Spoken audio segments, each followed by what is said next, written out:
Welcome. You're listening to John Hyman from Commercial Real Estate Online. This is one of the many training videos that we put out on the internet for real estate brokers and agents around the world. If you haven't visited our website before, you can do so at commercial-realestate-training.com. And now into this particular topic, and that topic is how to create a sales plan in commercial real estate brokerage. In fact, there is a three-step formula to the process. Certainly a career in commercial real estate brokerage doesn't really need to be hard or difficult. It simply requires planning, the formula for improvement and skill development. A sales plan at an individual level will be essential to integrate all three factors within your career, and those three factors I will outline for you very soon. The plan will help you with your actions required in the market today, be it sales, leasing, or property management. In simple terms, the three-step formula for creating commercial real estate brokerage success centers around the following three stages. Most particularly, understanding the history of the area. Now, the history can be many different things. Of course, it can be property ownership, the types of investors in the market today, the businesses, the sentiment from the local business community, whether they're growing, expanding, changing, or relocating. Understand the area as to its opportunities for future occupation. So that's knowing the history of the area. Why are businesses located in that patch? Why will they stay there? Why will they move? That's the history of the area. So number two, looking at the current market conditions. Now, there are many different changes to observe, and as an agent or a broker, you should get ahead of those issues as much as possible to understand what's occurring. Of course, get in contact with business owners to see what they're up to regards business occupation, property occupation, be it as a tenant or a property owner. Understand what your competitors are doing, and of course check the internet for their listings, and also watch the other properties that are listed locally with signboards, etc. Get to know the investors in your property patch, and of course check the prices as well as the rents. They will change over time and throughout the year, so as a real estate agent or broker, understand what the prices and the rents are doing. In fact, track them in some form of graph so you can use that graph as part of your property presentation and pitch when it comes to new listings. Now, the factors of supply and demand simply mean that properties will come and go from the market. There'll be new developments coming in. There'll be old redundant properties leaving the market. So understand the size of your market by area. That will be in square feet or by square meterage.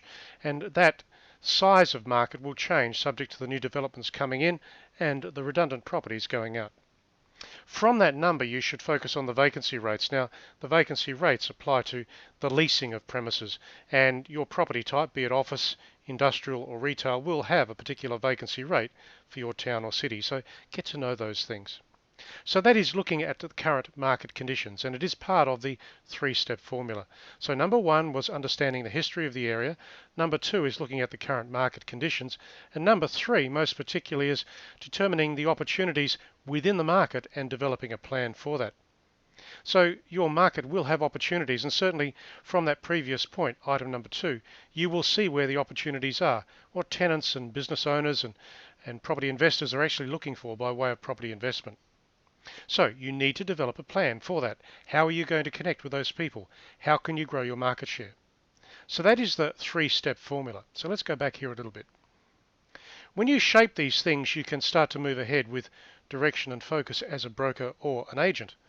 Certainly many people enter the industry without much focus and consistency. It takes them some months, if not years, to work out that they are wasting their time without a personal sale and marketing package. The plan should be merged into their business plan. That's on an individual basis, and of course they should have goals to the process. So you can do all of this at any time, and in many respects, the earlier the better. So a plan of this type needs to be clearly set out, and of course the facts of the market need to be merged into it. The required actions that you will undertake within those factors of the market, and the rules to build momentum and focus. And consistency and persistence are parts of the process to do that. Certainly the industry provides massive opportunity for those that work hard, those agents and brokers that really get into things and dig for opportunities. That being said, the industry is very unforgiving to those that fail to improve their knowledge and skills. If you're in the industry as an agent or a broker, you do need to improve your knowledge and skills in an ongoing way. It doesn't matter how long you've been in the industry, you should always learn more. So given the three facts that I have just mentioned, I'll just go into some additional elements to work on. So, number one, understanding the segments of opportunity. Understand the segments of the market that are providing the opportunity over time, that is now and into the future. You should have some definite skills within those segments. Any weaknesses that you do have can be resolved through practice and training. So don't be scared to take on the practice and the training process. If you specialize in sales of industrial sheds, start practicing your pitch, your inspection processes and your negotiations around those things. Whatever you specialize in by property type, start practicing. So, number two, consider the competition. There's always going to be competition around your market, your patch, your town or your city. So understand that competition. That is the other agents that are servicing the market today. How can you be better than the rest? How can you stand out as a top agent within this segment and the speciality? It may be necessary to consider skill development, again, practice and also personal marketing. If you've got a lot of agents in competition for your property type, you will have to market yourself more successfully and directly. You'll need to push yourself out into the market so that people remember you. So number three, the personal marketing process, and it directly follows from what I just mentioned. The personal marketing process for an agent or a broker is quite specific. Determine where most of the property business will come from over the next few years. Determine the required territory and the property speciality that you want to focus on as part of that. Work your prospecting model within the boundaries that you set geographically. Now maybe that is the geographical boundaries of a town or a city, perhaps its main roads. You can't take on a massive market.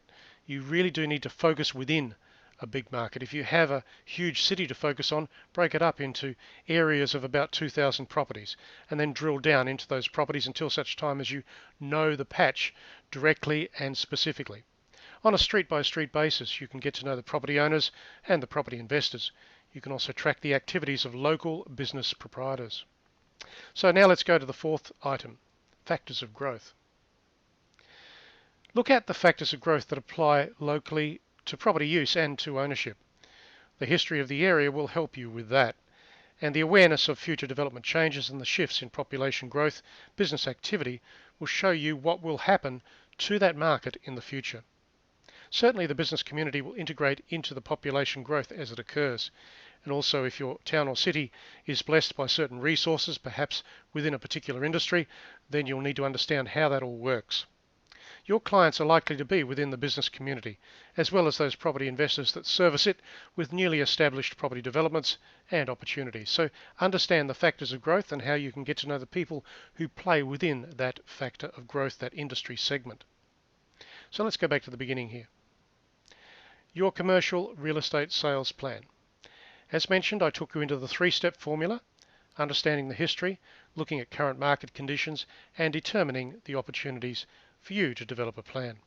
From that, I went into some specific issues, understanding the segments of opportunity as they apply to you, considering the competition and how you're going to deal with that, and also the personal marketing process that you need to consider to get your name in front of the right people. And from all of those things, there will be factors of growth for you to tap into. How will you tap into that opportunity? So it's clear that you can see the success of an agent or a broker in commercial real estate largely hinges on the planning process supported by direct action. And when a plan has been structured and considered, the required actions commence, and over time they can be tracked through key performance indicators, or KPIs as they call them. Any shortcomings in skill and knowledge that you may have as an agent or a broker can be resolved, and you can fix that through practice and also reading up on the necessary property types, the rents, the prices, the changes in property improvements, etc. So commercial real estate is a great industry. However, it does require the right plans and the processes at a personal level, and the rest is up to you.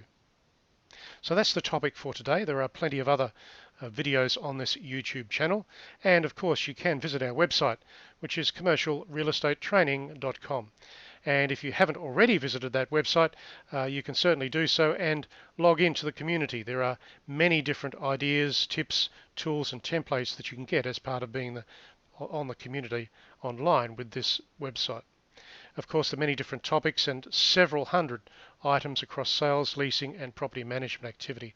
And whilst you're there, join into the iTunes subscription that we have. We send out podcasts regularly on iTunes as well. So that's the topic. That's the website, and thank you for listening today. And my name is John Hyman. You can visit me at that website, and of course, stay tuned to further videos that we put out on commercial real estate training across the world. Sales, leasing, and property management is our specialty, and I'm glad I can help you today. So this is John Hyman signing off for now, and I'll catch you again very, very soon.